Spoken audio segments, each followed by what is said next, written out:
Okay, so chapter 9 about rights and responsibilities of test users.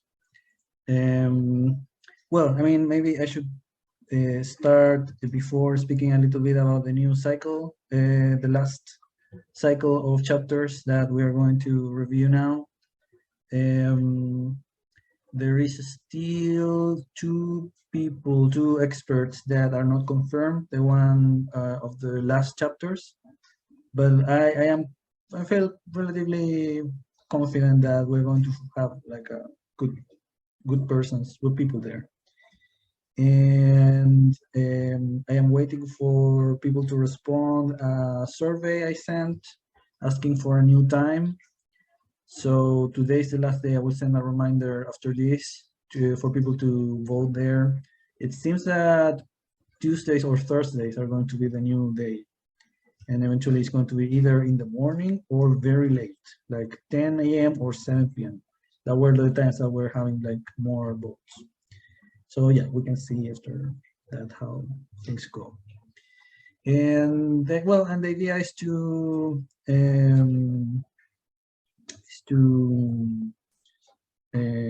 finish the study group with the last chapters. I sent an email to some of the people that have participated more actively in the group to eventually have a session in the next NCME. And yeah, we will see how that goes. So we need to see the call for sessions, etc. But at least have a session to summarize the things that have been discussed in the group and with the people that have participated more actively, and particularly the one that have host some of the sessions. So yeah, we'll see how that goes.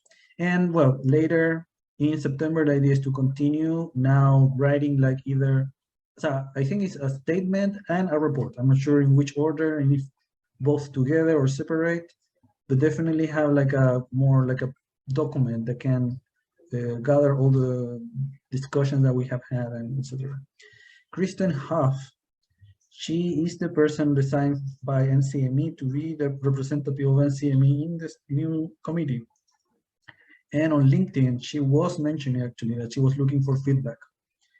But leak feedback right now. I mean, maybe if we write a document, that's going to be too late for her, but definitely we should grade something because this thing is going to last many years. So it doesn't matter if they are looking for feedback now or later. And yeah, so eventually Kristen Huff, at some point we will contact her and try to bring some of the things that we have that has been discussed here in the study group. That's it. Any question about the study group for the last part of it?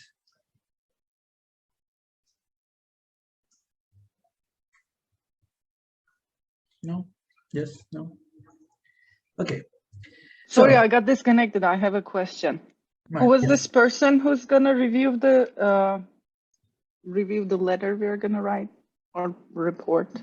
I mean, not review, but I mean, Kristen Huff, she is the person designed by NCME to represent NCME in the new committee that will review the standards. Okay. And she was looking for, or she was mentioning at least the idea publicly of gathering feedback. But there hasn't been more details about how exactly, which dates, etc. But definitely she should be part of our conversation at some point, at least I don't know, talk with her and make her aware about the things that we are doing. So yeah. Okay, sounds good. Thanks. Any other question? Okay. So let's speak about chapter 9. Well, I think we had a little bit of like check-in at the beginning, so maybe we can just jump directly to the discussion of the chapter. What do you think about the chapter? Any initial reaction, comments?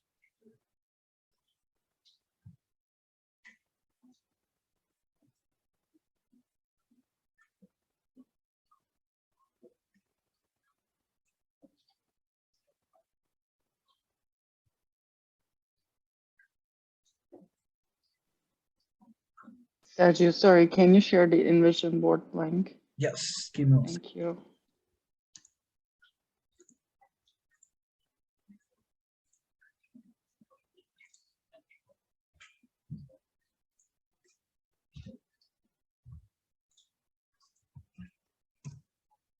Okay, I just shared the InVision.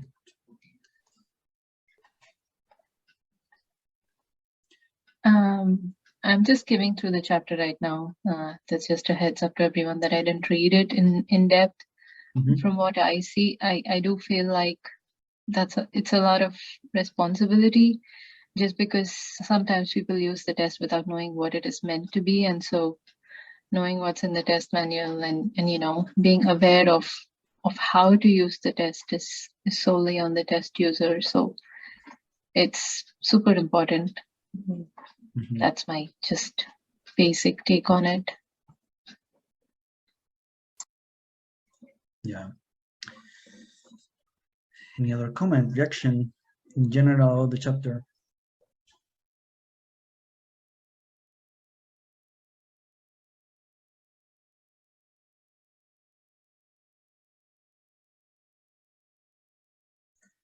On my side, I mean, the chapter is kind of summarizing a lot of the things that we have been reading before. And actually, in some part, they say that they are like doing that on purpose to trying to kind of collect many of the expectations that are on test users in one single place. So you can kind of read them all through.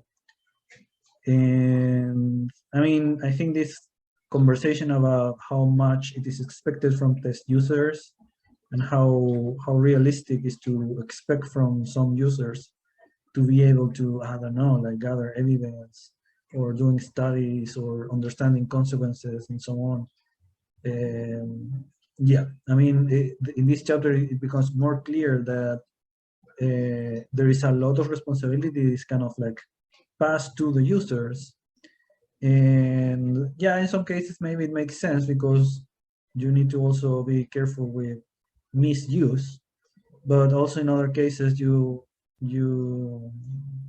least for me, it doesn't seem too fair because it's kind of asymmetric, the relationship that you have between a test developer and test users, many users actually. So for example, when you ask for a test user to provide validity evidence when the evidence is not available, actually there is a standard that says specifically that test users should like study the validity of a test that doesn't have validity evidence. That is kind of like opening the door for test developers to do whatever and kind of fail to provide evidence and pass all the responsibility to test users, and test users are going to be separated, are going to be fragmented. So it's not about just an expectation of them doing enough research or knowing how to use, but also to organize themselves. Like, I mean, it's a lot. So yeah, I mean, I think there are a few standards there that definitely needs to be improved. I think because it's not some of them I don't think are realistic.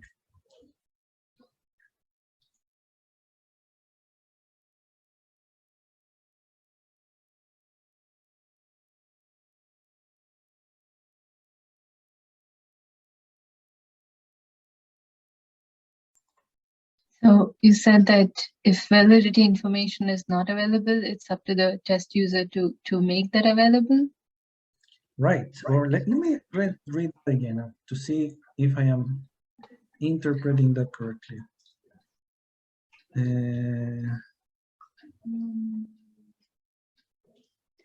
Yeah, I think like Let me.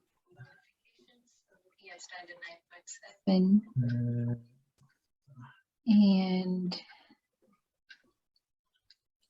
Yeah, standard 9.4. That seems to be. Let me put that in the right shape. When a test is to be used for a purpose for which little or no validity evidence is available, the user is responsible for documenting the rationale for the selection of the test and obtaining evidence of the reliability or precision of the test scores and the validity of the interpretation supporting the use of the scores for this purpose. So yeah, yeah, sorry, go ahead. So that's basically saying that a test developer eventually can deliver a test without no validity evidence, and then is the test user fully responsible for gathering evidence? if they want to use it, instead of saying, please don't use it. Because, I mean, if there is no valid evidence, we shouldn't be using them. I don't know. I mean, that's my first reaction of this. Yeah. When you mentioned it, I thought they were talking about, you know, just a test user, like let's say they develop the test for themselves. But I think this chapter is specifically for using tests developed by others, like just a user buying a test from a test developer. So it is a pitfall. I do see what you're saying, and I don't think any test user is going to really go through the process of collecting validity evidence. I mean, they're already buying the test, so they're not spending any more money, is what I think. Yeah, to me, and sorry, you can continue. Sorry. No, that's okay. I was done. Give me an example of this, for instance, in credentialing testing, like let's say the medical licensing testing. They have these sites like residencies and all. They have learning specialist groups, they have their faculty there, and they have students. So these are 3 different groups of users. And learning specialists are using the scores to monitor the performance of their students so they can use it to construct their remedial plans for those students who are struggling with the test.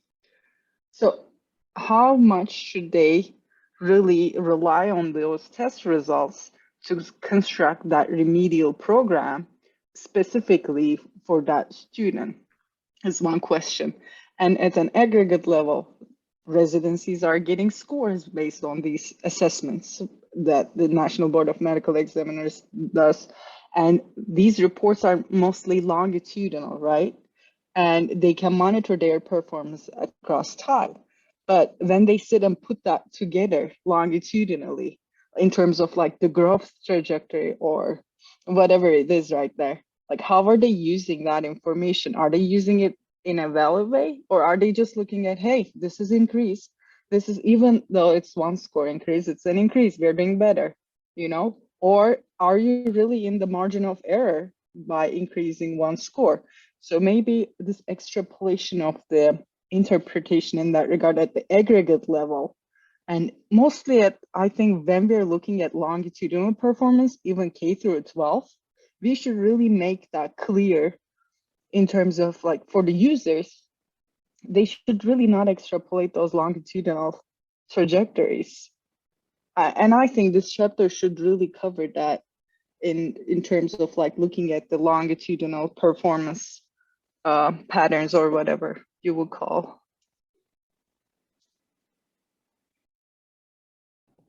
I think definitely for educational purposes, I think standard 9.4 could definitely be built out more, but then these standards are also for like the APA as well. And so I know, especially with psychological testing, a lot of those are normed on like a very specific, usually college student, usually majority white population, and then they're extrapolated to like community samples to measure their mental health constructs. And so I think, especially for like psychological purposes, for measuring, you know, non-cognitive and like more psychological, you know, affective states and depression and anxiety and so on, I think this is especially like a sort of a red flag, because I think people use those kinds of depression inventories for all kinds of groups and things and don't really do any additional validity work. They just kind of accept it as gospel.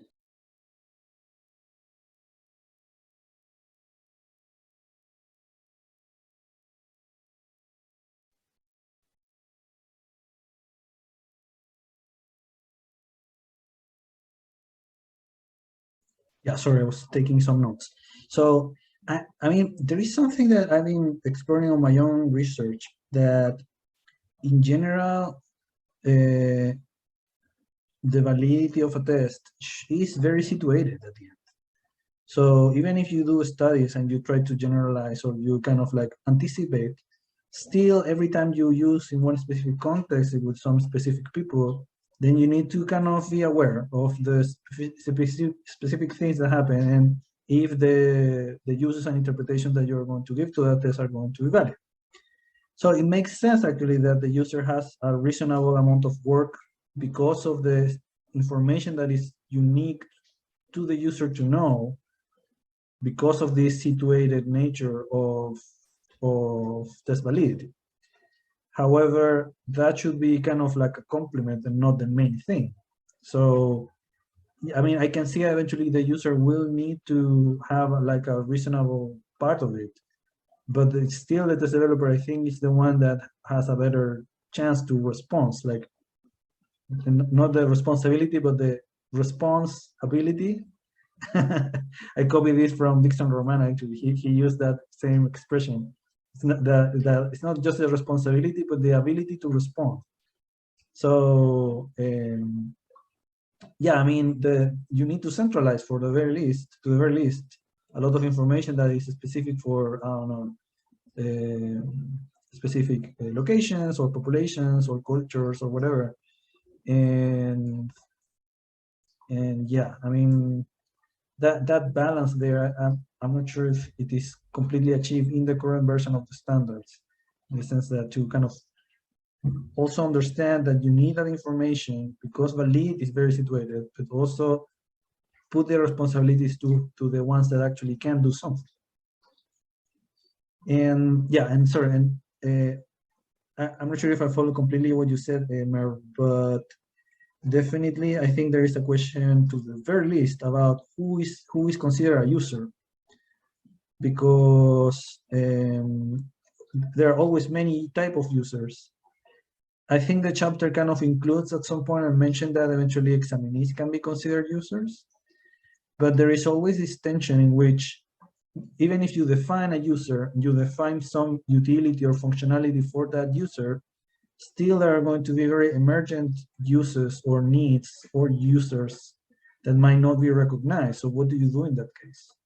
Do you say, well, I made my test for these people and then I don't care about these other emergent needs or not? I mean, I think the standards are not very clear on what to do with this emergency of, so I mean, these kind of like people that appear in the way that are going to need to use the test in different ways or in closely, but not exactly the same way you expected. Yeah, I think that's something that needs to be discussed more, I think. I really love that point you made, because the test developers cannot cover the full span of users, right? And people are paying money for these exams mostly too, and they want to use it for anything that they can use it for too. So, but at what point we should warn them about, hey, this is a misuse. Maybe there should be like a report by the testing agency, testing program. Hey, this institution we observed, this institution is using our scores this way, but actually our stance about using the scores this way is the following. Like, they should make statements around that. And I think they don't usually, because they love that people are using their tests and there's more buyers, more users, right? But they're like mostly hesitant about, hey, you cannot really use it this way, because they're gonna decrease their revenues then. They're not gonna make it useful for those people.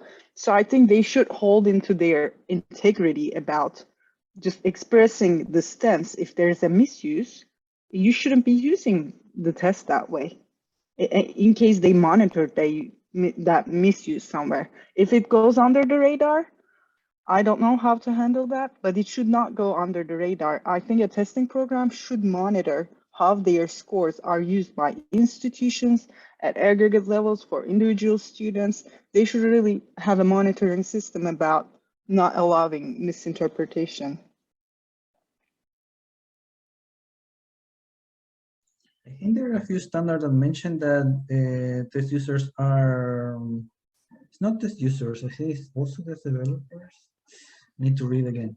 But I think there are a few standards that are mentioning that you should provide information, but definitely there is no standard about monitoring, like being more proactive about it. Yeah.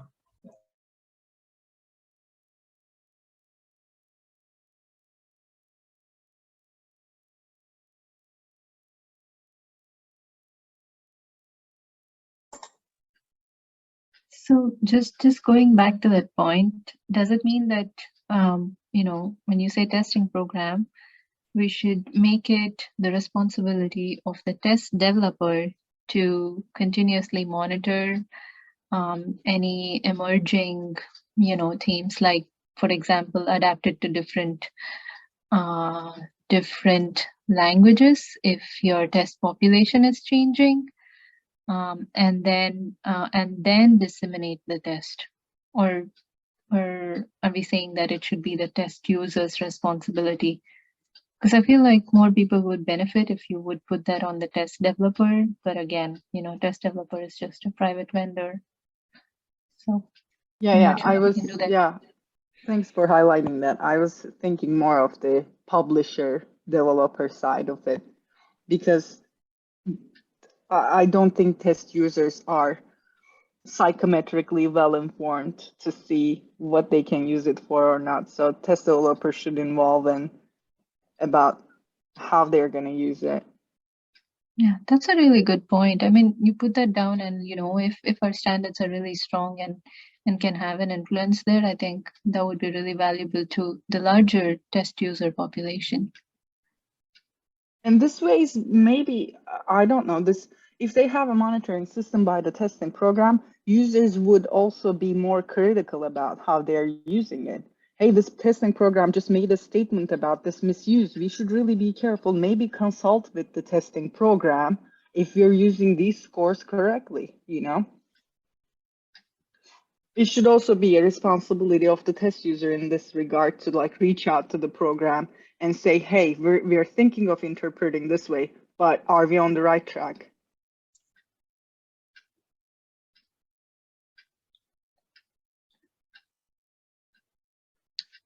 Yeah. Yeah, that's interesting that in all the kind of description that is made in this chapter, there is no mention to any potential conversation or interaction between the test user and the test developer. It's more about the user on isolation, trying to kind of do or expected to do some stuff, but not necessarily coming back to the test developer asking questions, for example. That's interesting.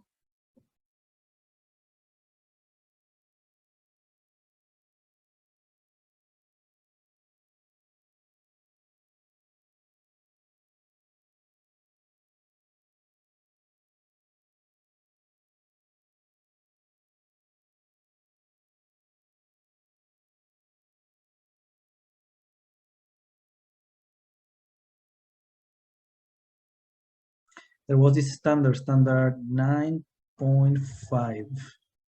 Test users should be alert to the possibility of scoring errors and should take appropriate action when errors are suspected. I found that funny because what does it mean to be alert? I mean, how do you know that you are alert? Or how do you know that you are properly aware? I mean, I see the spirit of the standard, but it still feels very kind of, I don't know, too open. And yeah, I don't know. I felt it kind of maybe this is one of the few standards that I felt it not explicit enough, because it's more like, yeah, you should do a good job. I mean, yeah, of course. I mean, we should be alert. We should do stuff, but I mean, if you don't explain to me what exactly to do in order to be alert or do a good job in that regard, it's kind of, I don't know, it feels too open, too general.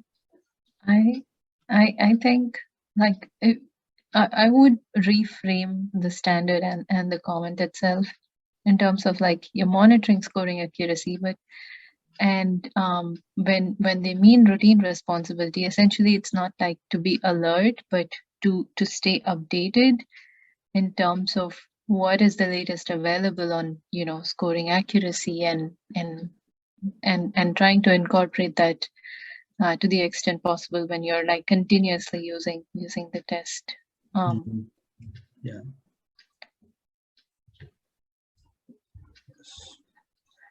Yeah, I think if people knew that they're making mistakes, and it's I don't know. But I see your point.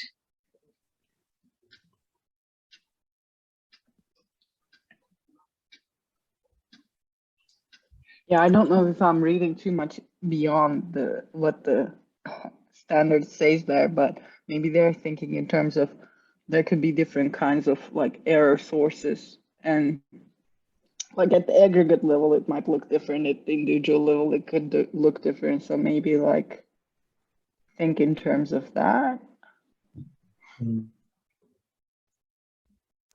Even at that, Merv, there should still be some explicit clarifications. This is very vague and not very Totally. clear. Totally. I So- mean, reading beyond it, and this is just for lay people using tests Yeah. with standards. We're psychometrically well-oriented mind having people, so. One standard that surprised me was standard 9.10. Test users should not rely solely on computer-generated interpretation of test results. I found that interesting because, I mean, I think there are a few, maybe not in educational testing, but definitely in apps that I've seen in edtech companies that they are doing that. I mean, they are generating like, but the thing is that it says interpretation of scores. So I'm not sure if that's like, for example, like a score report that brings like a automatic text that explains the score. That's the automatic interpretation, or is the whole chain to arrive to that point? Because even if you use a computer in every single step of the chain to obtain a score, that for me still is kind of tricky. Even if at the end you have a human interpreting that or not. Yeah, I don't know. I mean, I found that very curious, that standard.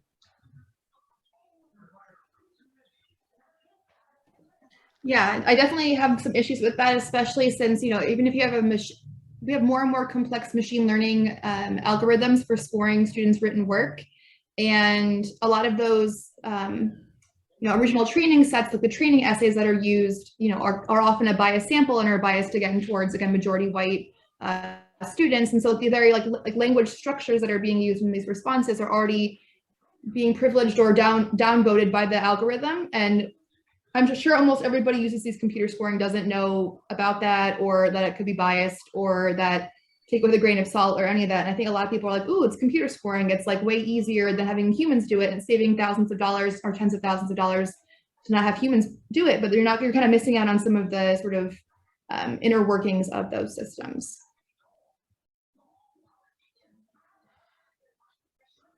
This also looks like a disclaimer to absolve themselves of the examining bodies of responsibilities that may come up with misinterpretation of results, and maybe in publications, and they want to just absolve themselves, but notwithstanding.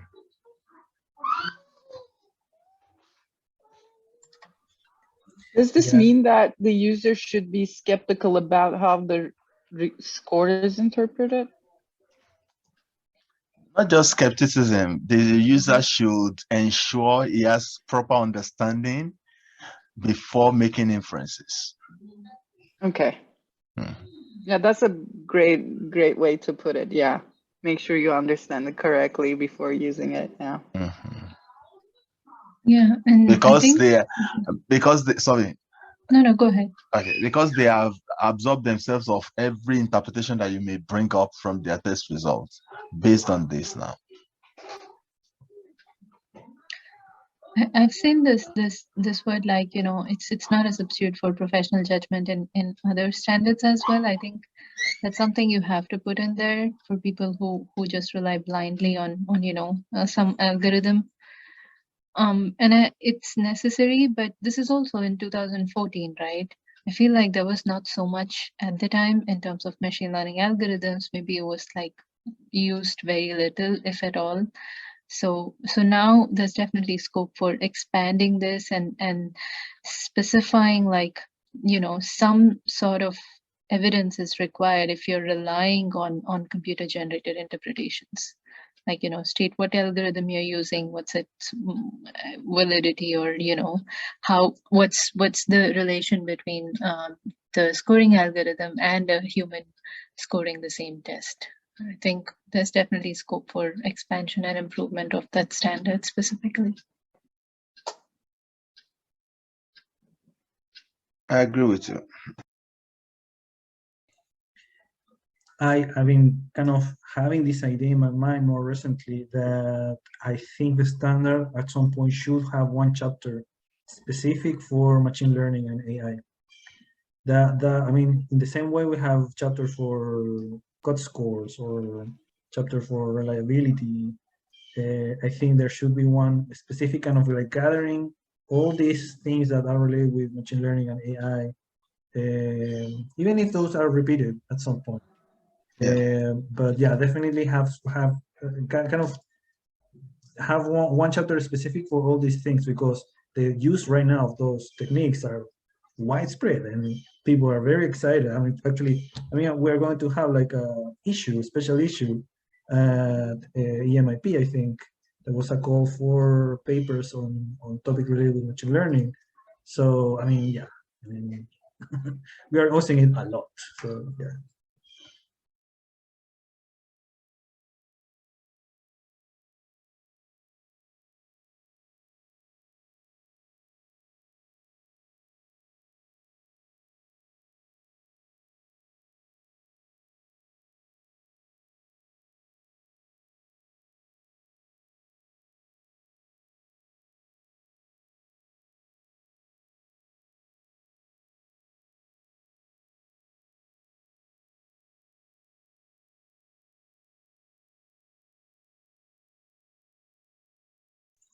I had a little bit of problem with standard 9.12 because it says when a major purpose of testing is to describe the status of a local, regional, or particular examinee population, the criteria for inclusion or exclusion of individuals should be adhered to strictly.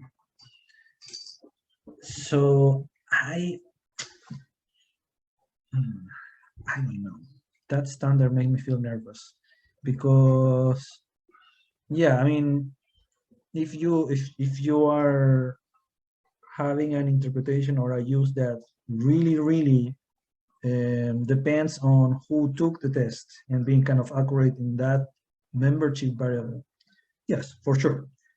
But it's still being super strict on membership can also open the door to hide the complexities in a community. I think in general, there is no membership that is so clean.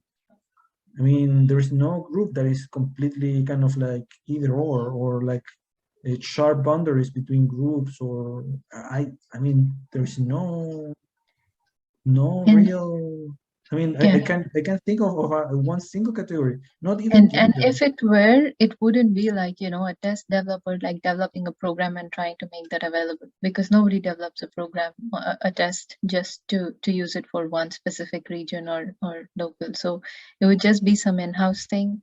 So yeah, I agree with you there. That doesn't make sense with regards to today's scenario specifically as well. I mean, not even for gender. Think that even if you say I want to do a test for women, then you will have the question: do you include trans women or not? I mean, even gender variable that you may consider like maybe one of the easiest to kind of define is not easy at all.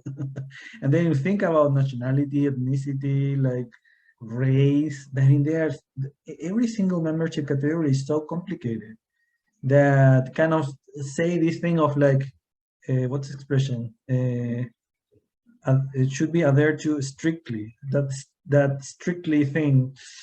I'm not sure, because I mean it exactly because of the use that can be local and regional or kind of specific, then you may need to kind of include more people that may be in between, or you are not completely sure if they should be included or not. Those boundaries should be discussed.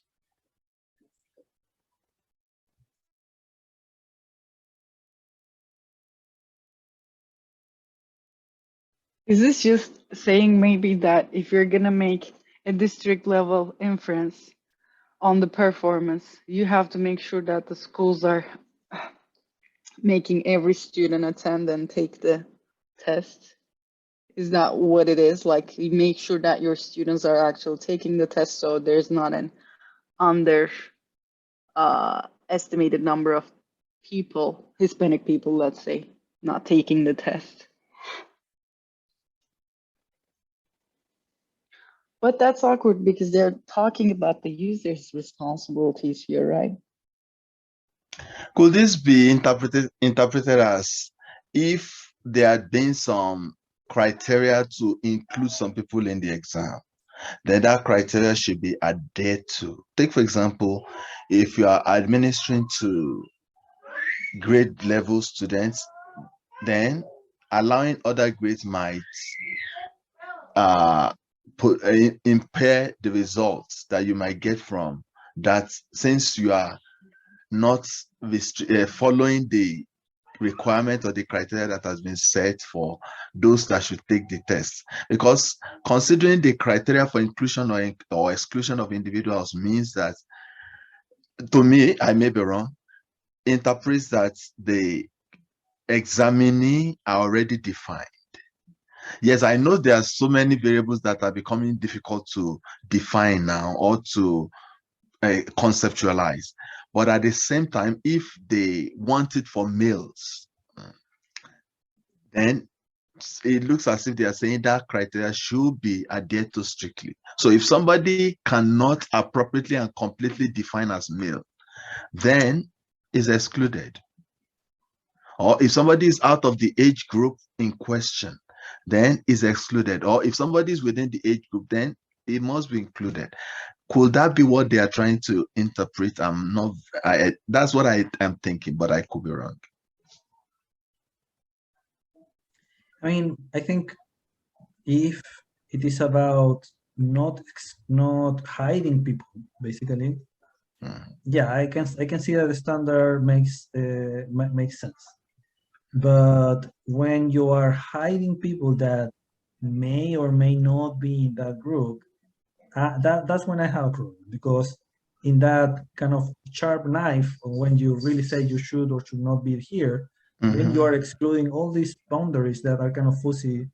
And sometimes it's important to know that too, because again, there is no one single membership variable that is that sharp. There is no, I mean, and again, that comes back to the general, how to say that, general culture practice, if you want, on our field, being very vertical and being very like, we decide this and you just should accept what we define, and no place for contestation, for problematization, for anything. So yeah, that's the part I think I kind of like, I don't know, like makes me nervous, because those sharp knives are always like too sharp. Yeah. I agree with that. But could it also be that possibly whoever is designing the exam has not adequately conceptualized the criteria for inclusion or exclusion? Because now, if you're talking about gender and you're still restrictive on male-female definition, then possibly you are uninformed or you are not adequately aware of your environment. Do you understand? So maybe it's the designer now that must take the responsibility of expanding the criteria to accommodate every group that should have been represented. Do you understand? So if you are talking about gender now, then you are talking about all the possible gender represented. If you're talking about ethnicity, then leave room for others that you might not have defined. Do you understand? With that, the exclusion criteria will have been, the criteria will have been expanded and given room for some flexibilities. Do you understand? So the criteria must still be defined, but it will be gender. Do you understand? It will still be gender, but you are accommodating all possibility of gender. That would now be the inclusion or exclusion criteria. Then you won't bring in age into the question. So in the conceptualization, you must do your best to give access to everything that comes in that concept or in that definition. If it's age, and the age is talking about school age children, Then you are talking about those school-age children that may be above 17. Do you understand? You are talking about school-age children that may be in their 20s. You understand? So you give room for others that you have not adequately defined. Maybe that might now make this kind of regulation not too restrictive or not too sharp, like you said. Yeah. I mean, for me, in my mind at least, I think the most important thing is to kind of have an ear open for whatever those communities that actually you are targeting will say about themselves. Because even if you go with a good intention, or even if you, in our mind, we think we have a proper conceptualization of district, or I don't know, like ethnicity or many other things, that still is the view of the user, or the view of the test developer, or the view of one particular person that might not correctly interpret these type of things that are very complex. So, and the problem is that if you try to anticipate every single possibility, that is too much, and that nobody will be able to do that. But if you are at least reactive to whatever criticism or observation that could come from those groups about their own membership definition, yes, I think that should be a kind of part at some point of that standard, or at least consider the possibility that the communities have some input there, because it's too vertical. I mean, it's like we defining who is the district, who is this group, and then being strict about it. That's the part that kind of like, I don't know.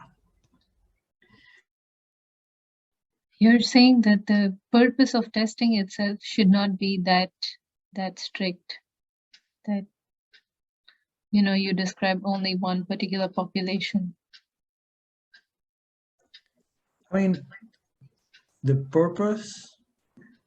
Well, I mean. No, I'm just I'm just looking at the standard. It says when a major purpose of testing is to describe the status of some particular population, the criteria should be adhered to strictly. So I think what you're saying is that the purpose of testing is never that simple.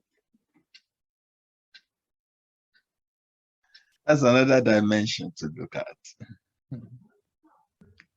And that dimension now reinforces the fact of having criteria, because the purpose will define the scope, so to say. So I'm not sure if I'm making some sense here.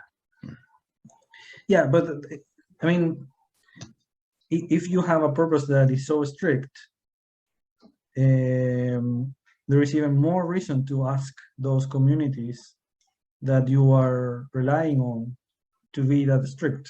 You know what I mean? So if you're really having an interpretation that really for you to be that sharp in terms of who enters or who doesn't enter, even more reason to have like to kind of consult, and see like if these people think the same as you or not. So yeah, well, yeah, maybe we're speaking too much about this, but yeah, in general, I am, at least in my own particular research interest and in ideas, I tend to like the idea of like making this more participatory. And particularly with group membership, I think that should be also a layer in which we should be more participatory and have those communities that we are kind of seeing have their input about these things. Yeah. Maybe my understanding is also wrong, and I don't intend to beat this longer than necessary. But I was also wondering that by the time you are getting to testing, you must have done your consultations. By the time you are bringing purpose, you must have consulted wide and know what your criteria of inclusion or exclusion is. Maybe that's the angle from where this is coming from, but I'm not sure either. Can you repeat? I don't think I understood. Okay.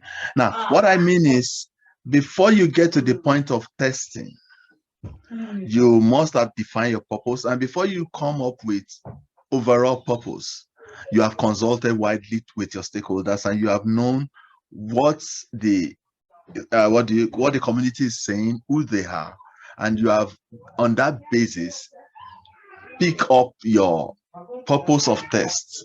Do you understand? Because coming just from anywhere and designing tests for a community without consulting with them, without knowing who they are, then this will be completely wrong. But if before you get to the point of testing, you have done your consultation, you have interacted with the community, you know who they are, and you jointly design the purpose, because that's when it becomes inclusive and they will have the buy-in. Do you understand? So if at that level, then this may be very right. But if you just came all of your on your own and designed the purpose, then the premise is completely wrong from the outset. That's what I'm thinking, but I'm not sure if I make sense. Yeah, I mean, there are a few examples of participatory construction of tests, and yeah, I think in the few I remember, I don't think they have problematized even this question about group membership.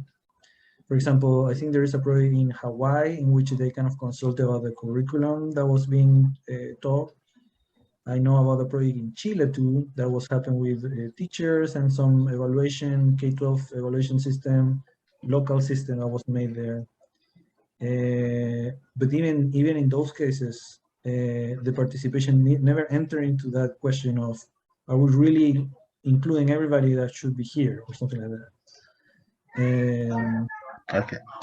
Yeah, but I agree. So, I mean, the thing is that there are so few examples that this is still unknown territory, and definitely the moment in which participation should happen, if at the very beginning or in the middle or at the end or where exactly, that's something that I think we need to discover because there are not that many examples.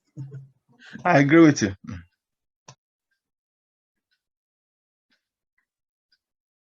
Does anyone want to talk about 9.22? Says test users have the responsibility to respect test copyrights, including copyrights of tests that are administered via electronic devices. So this pertains to test security, and given that many tests are now being, are accessible via mobile phones, how would you like tackle this one?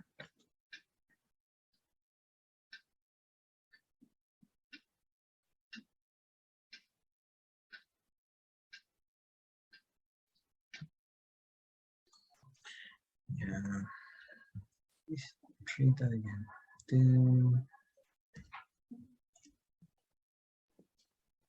Yeah, I definitely think it's a serious issue. I know during the pandemic with a lot of, I only know more about aspects of like undergraduate education, but there were lots of examples of students taking online exams, which would normally be, administered paper and pencil, but because of COVID, they were all remote. But tons of students were cheating, like having multiple monitors open, having multiple, taking the test on their laptop and having their phone to look up the answers or things like that.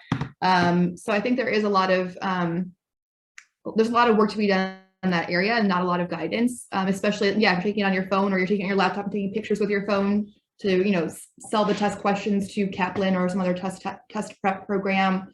There's a lot of that kind of stuff already going on before testing was able to happen anywhere. And so, yeah, I think you're right. It is, there's not a lot of guidance there and it's a big problem. But that standard seems to be targeting like users that would kind of steal in some way the copyrights of the test developers. It's not even like the examinees, but the users. If I understand this correctly, test user may not reproduce or create electronic versions of copyrighted materials for routine test use without consent of the copyright holder. Yeah, because here, if you understand test user as the examinee, yes. But if you understand this user as, I don't know, a university that is using a test for, I don't know, whatever purpose, and they are kind of like copying the items or kind of, yeah. I think you're right. I think it's more to do with how you store and transmit test information and test user responsibility. But there are also points that, the test user is also responsible for the information not being disseminated. Maybe that's like a different standard or something. So yeah.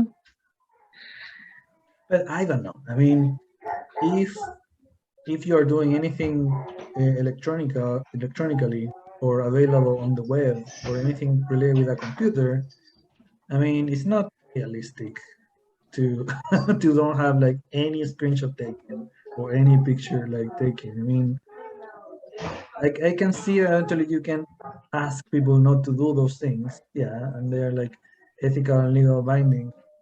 But still, I mean, what's the point of develop an item that is too unsecure?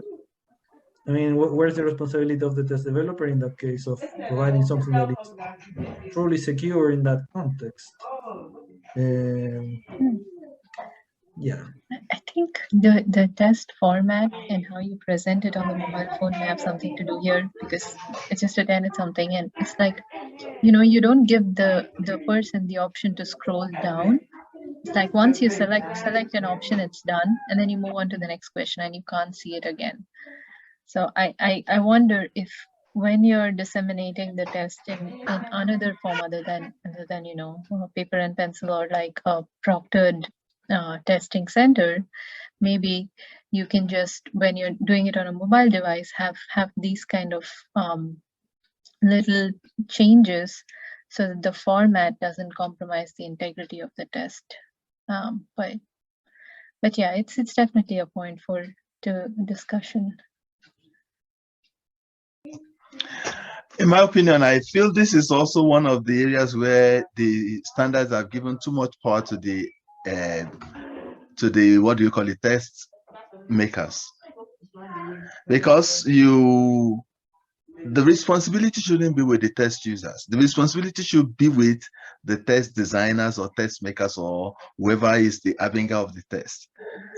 This one is trying to restrict users from exploring things around the exam. Take, for example, around the test, let me say, take, for example, if I want to do well in this exam, I should have access to previous test questions or test items. But most of our high-stakes test users do not even bring out their real questions. Most of the practices that we have around are permutations and speculations of people who have done the test and who maybe who have had interaction with the test in different ways or the other. Now, that right is taken from test users by this, from disseminating or passing on the test item for practice, for preparation towards future exams. And that's why they are still making a lot of money from this process. So I feel this standard maybe either should be reviewed or removed completely. It shouldn't be the responsibility of the test users. It should be the responsibility of the test owners or designers to ensure that they have their copyright. So if I share something with somebody now, I shouldn't be liable. They should, I don't know, but it looks as if so much power is being divulged to the test owners than the text users here. Yeah, actually, I'm curious about what the copyrights actually say, like the copyright law says in the cases of items. Because, for example, if you ask a plain multiplication, like two numbers multiplying each other, how can you copyright that? I mean, are you going to like ask copyright to any other school that asks a multiplication in a test? I mean, eventually, if you have a more developed item that has like a story and there is some like more complicated formulation, yeah, maybe you can kind of like put in copyrights on a book. But still, there are items in which I don't think you can actually hold copyrights, because I mean, if you have do like a very simple item, it's not that you can block anybody to use some specific type of question or some specific question. That I mean, I'm curious now actually after these comments about what are the exact copyright laws that can apply to items, because I don't think it is that easy either to save those copyrights. This is why I feel this is a protection for test sellers. This is why I feel this is a protection, not considering what test users feel about this, because this is obviously covering for especially high-stake tests that makes money. That's what they do as business, like GRE and all those. So this is a protection from them. So if whatever happens, you are able to get their questions out or their test items out, you become liable. Whereas this thing should have some public domain access that will give people access to prepare and know what kind of things to expect. Before you go, before you set your test, especially for achievement, you want to ensure that you and your students are in agreement with the curriculum and the learning activities and also the learning outcomes. But this is negating all that, in my opinion. To me, I think this is just saying that if you see items posted somewhere which has no purpose explained, it's not published by the program developer or whatever, do not try to use it. Do not trick the system. As the user, you know that you should go to the credible sources to practice for the test. And do not try to trick the system by going to uncredible sources and using the items there and to practice. Yes, I agree with Olumide that it is for protection of the developers, but also it's a responsibility of the user to not go to such sources, bad sources. I do test security research, by the way, and they shouldn't be really going to those sources. Even if they go, they shouldn't be using them. But people are using, and people are doing even more. As Maggie said, they're doing they're harvesting items. There are some people just paid to get the test done so they can memorize things and spread them, disseminate them later. So it's just, I don't know what the user understands from this statement, but yeah, it's more of an integrity question. That becomes clearer with this explanation, but then it should be framed like that. This framing does not interpret to what you explained just now, in my opinion. It's completely away from what you just explained. Okay, so I think we're on time now. I invited a professor from University of California called Mary Govine. I think that's the right pronunciation of her last name. I was looking for someone at University of California that was aware or involved into the decision of not using standardized tests anymore. And yeah, and she responded to the call for being the invited expert. And so I think we are going to have a very interesting conversation next week. And also I look for someone that could kind of have an experience of what does it mean to be the user in this particular context. So yeah, I mean, that's coming next week on Friday. And yeah, after deciding on a new day and time for the sessions of the study group, I will be able to provide like a more clear schedule for the next sessions. That's it. Nice to see you all. Nice to see you too, as always, guys. Have a nice weekend. Nice to see you, everyone. Thank you so much for this robust conversation. Have a great weekend. Yeah, you too. Bye. Bye. Bye-bye.